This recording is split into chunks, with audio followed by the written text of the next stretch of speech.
Yo, how's it going, folks? Yeah, it's me, your boy Tavo. This is another JavaScript lesson for beginners, and today I'd like to talk about the math object. Basically, what the math object does, it performs different mathematical functions. I think in one of the examples that I've made, you saw me using a math.floor and a math.random. I guess then it didn't make sense what that was, but now I'm just gonna try to explain that and show you what that does. Okay, so I already have some prepared. So I'm gonna start with math.random, right?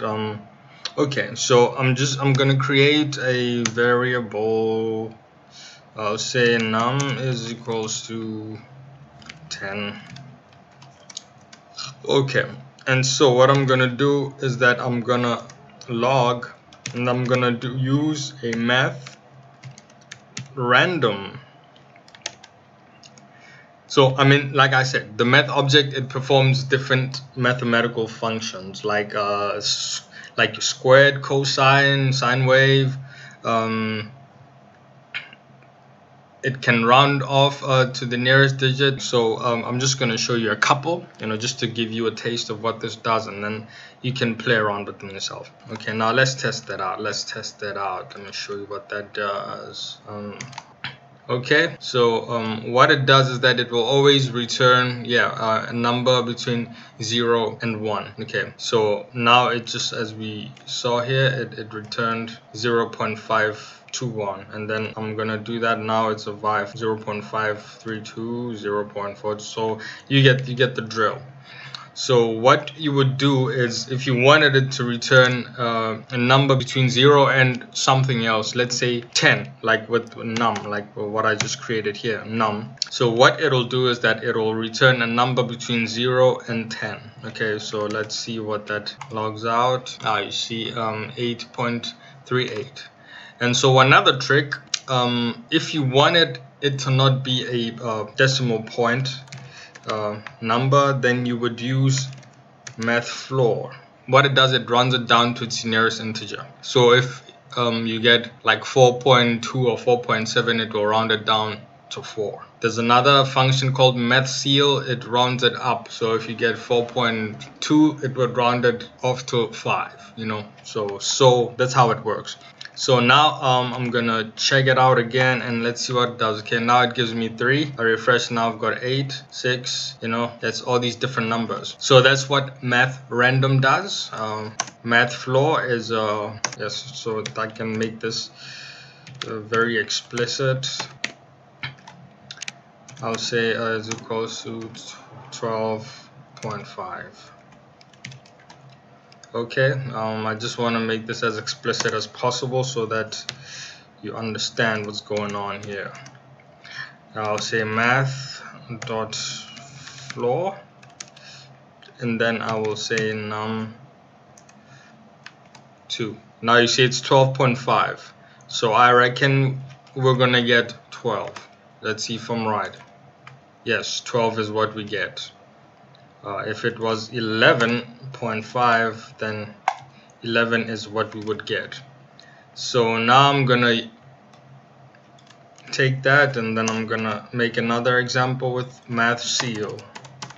Now with math seal, it's gonna do the opposite. It's gonna round it up to 12. Instead of rounding it down to 11, it's gonna round it up to 12. So let's see what that does. You see I've got 12 here, and then if it was 10, then it would round it off to 11. So that's what it does. Math floor rounds it down, and math seal rounds it up. Okay, so now you know what math random does. It gives you a random number between 0 and whatever number you specify here. And I'm gonna do another one. I'll just log, I'll say math.sqrt,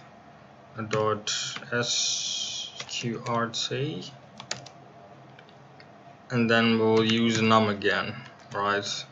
Let's see what that gives us. It's supposed to give us the square root of num, of 10 basically.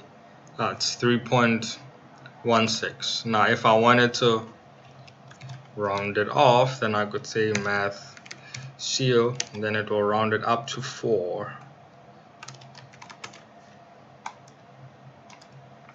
So now I've got 4.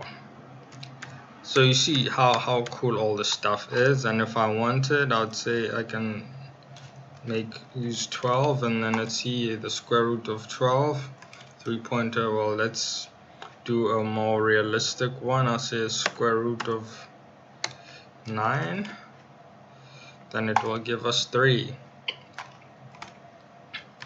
Okay, so now I've given you an example with math floor, math random, math seal, math squared. Okay, now I'm gonna make another example. I'm gonna use math ABS. I'll tell you, say math on ABS, and what this does, it will give me the absolute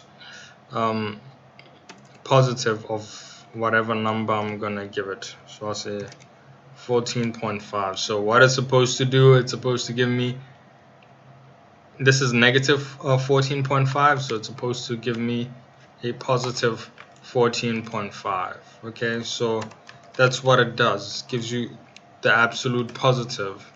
See, now because it's 14.5 already, it's already positive, it just gives me nothing different. So yeah, this is what the math object does. So you can do all kinds of cool mathematical functions. If you're a mathematical person, then this should be easy peasy, or this should be very interesting for you to play around with. So yeah, I'm gonna keep it short because I want to keep this thing moving along so that we're not stuck in one place for too long. So yeah, I hope that was clear and you understood everything, and I made it clear enough. So yeah, much love to all of you. Yeah, love and peace, my brothers and sisters. I'm out. If you thought this video was good and helpful, please press that like button. For any questions or input, just remember to leave a comment. And if you want to see more videos like this, then subscribe to my channel and I'll keep more stuff coming your way.